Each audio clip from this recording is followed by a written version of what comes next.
Here's what I recognize today. It turns out that the Republicans live in an alternate reality. Now, I know a lot of you already knew that, right? But how deep it goes. It's a dream within a dream. They've incepted themselves. It's unbelievable.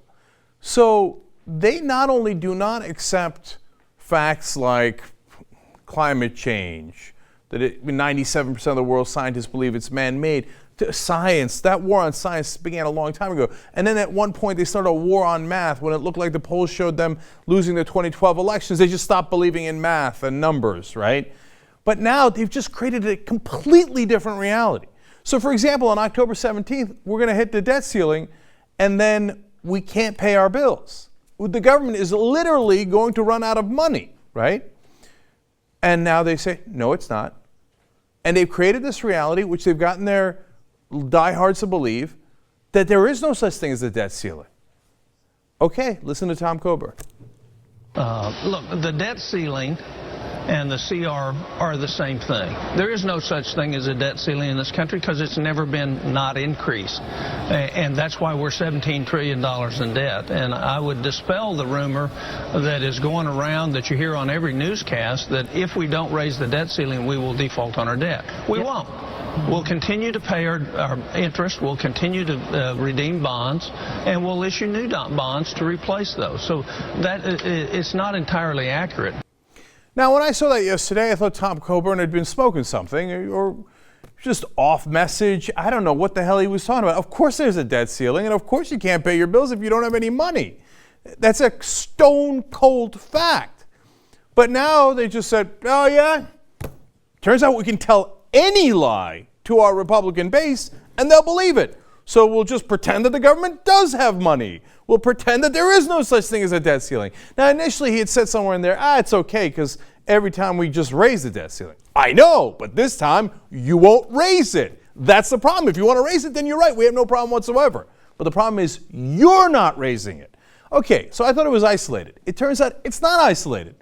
This is a talking point that they're doing with all their congressmen, senators, and now I'm seeing it online with the reaction to our videos through the tweets that we get, emails, etc. This, like about 25-30% of this country has lost its mind. They're untethered from reality. They're drifting off on another planet where they believe, October 17th, it's fine, man. We don't have to pay any of our bills. It's awesome, yeah. Now look here, I'll give you another congressman. His name is David Schweikert. He's from Arizona. And he does this hilarious math in the middle that I'll explain to you after the clip is over. But pounding this message home, there is no such thing as reality. There are no numbers. Watch. Then I will hear language like, well, we're heading towards the debt ceiling and you're going to default. Anyone that says that is looking you in the eyes and lying to you. Either that or they don't own a calculator. You got to understand the math. This country takes in 18% of GDP in taxes. And we pay out 2% in debt coverage. And in 2014, we have, $1.6 trillion in refinancing. The fact of the matter is, any way you ladder the model, we're never, ever, ever, and I'm also quoting Bill Gross from a couple of days ago, we're never, ever, ever, ever, it's implausible that we won't make our interest payments. You have a 3.1 trillion we're going to take in tax revenues. We're going to spend about 3.7 trillion. So using language like, well, we're going to default, has the left decided that they're hungry to scare the markets, hungry to scare the world debt markets?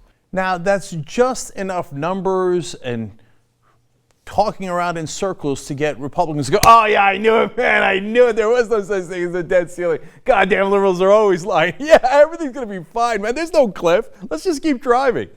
Now, wait a minute. Listen to what he said. He said, we take in about 18% of the GDP, but the interest is only 2%. Well, you schmuck of the world, that's not the only thing we pay out. We also pay out Social Security, Medicare. We also pay out the Defense Department. We have a military. We have every part of the government that needs to be paid.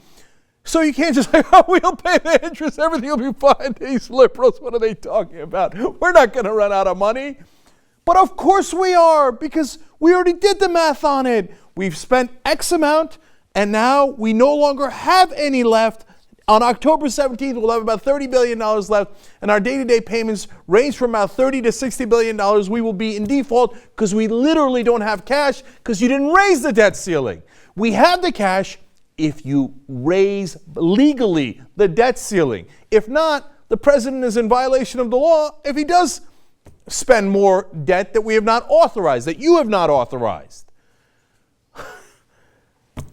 Oh, yeah, well, we'll just make the interest payments. Defense, we don't need defense. Who would do us harm? Social Security, do you guys need that? You don't need that, do you? In our planet, you don't. In our planet, there are unicorns and rainbows, and we hate gay people, and we start wars against everybody, and it's all free. Lunatics, and they believe it, and they believe it. The problem is, on October 17th, that alternate reality crashes with actual reality. And when matter and antimatter hit, it is not pretty, and we might see that on October 17th.